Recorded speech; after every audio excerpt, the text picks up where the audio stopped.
करीब 2 वर्ष पहले बायडू और अलीबाबा जैसी नामचीन चीनी तकनीकी कंपनियां अपनी नई दिखावटी घोषणाओं और नए चैटबॉट्स के साथ कृत्रिम बुद्धिमत्ता एआई के क्षेत्र में जल्द ही सिलिकॉन वैली को भी पीछे छोड़ने का दावा कर रही थीं। लेकिन बाजी मारी डीपसीक ने, जो शुरुआत से ही अलग नजरिए से काम करती हुई शोध पर अपना ध्यान केंद्रित कर रही थी।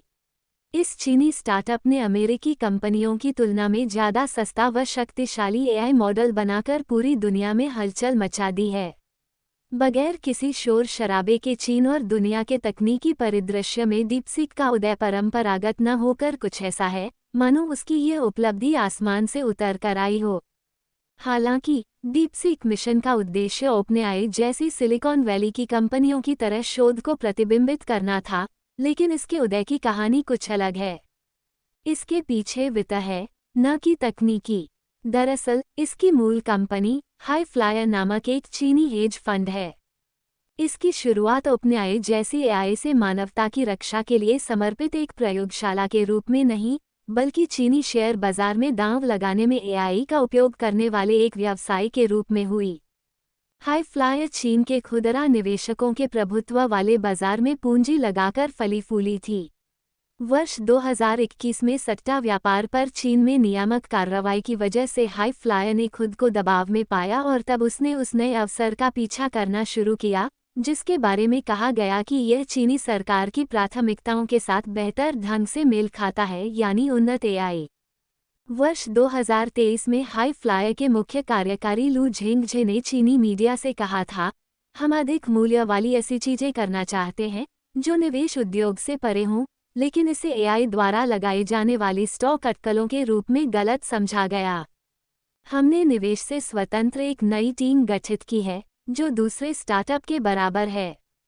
यहीं से डीपसीक का जन्म हुआ। कई चीनी स्टार्टअप की तरह डीपसीक एक अलग व्यावसायिक दृष्टिकोण के साथ स्थापित बाजार में आया। एआई के लिए डीपसीक का नवीनतम मॉडल अमेरिकी प्रतिद्वंद्वियों जितना ही शक्तिशाली लेकिन कहीं अधिक प्रभावशाली माना जा रहा है। इसकी सफलता दर्शाती है कि एआई के क्षेत्र में सिलिकॉन वैली का नेतृत्व सिकुड़ गया है। एआई के लिए आवश्यक उन्नत चिप तक चीनी पहुंच को सीमित करने के वाशिंगटन के प्रयासों के बावजूद डीपसीक की सफलता इस बात पर सवाल उठाती है कि ये नियंत्रण दीर्घकाल में कितने प्रभावी हो सकते हैं। हालांकि डीपसीक के संस्थापक ने स्वीकार किया है कि चिप प्रतिबंध महज एक सीमा भर है।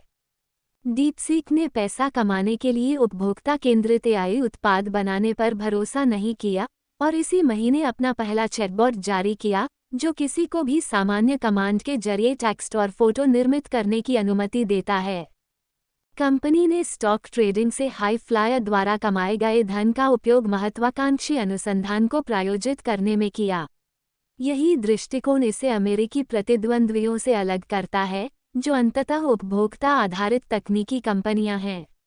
इस अपरंपरागत दृष्टिकोण ने डीपसीक को चीनी सरकार की ओर से जनता द्वारा एआई के उपयोग पर लगाए गए कड़े नियमों को दरकिनार करने की अनुमति भी दी, क्योंकि इसका ध्यान अनुसंधान और उन व्यवसायों को बेचने पर था जो इसके मॉडल का उपयोग करते हैं।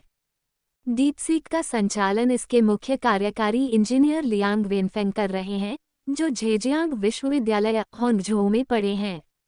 उनका कहना है कि अमेरिकी नवाचारों से प्रतिस्पर्धा करने के लिए चीनी कंपनियों को मुनाफा कमाने से पहले अनुसंधान करने की जरूरत है। हालांकि इसको लेकर डीपसीक और हाईफ्लायर ने आग्रह करने के बावजूद अपनी कोई प्रतिक्रिया नहीं दी है। वेनफेंग के साथ काम करने वालों के अनुसार वह गहरी तकनीकी पृष्ठभूमि वाले सक्षम प्रबंधक हैं। डीपसीक के शुरुआती मॉडल में काम करने वाले इंजीनियर जेहान वांग कहते हैं, वेनफेंग निश्चित रूप से एक अच्छे शोधकर्ता हैं। वह प्रोजेक्ट की समय सीमा को लेकर विचलित नहीं होते और कभी-कभी अपनी टीम को विचारोत्तेजक प्रश्न भी भेजते थे। इसके साथ ही उनका ध्यान हमेशा मुनाफे के बजाय तकनीक के उन्नयन पर होता है।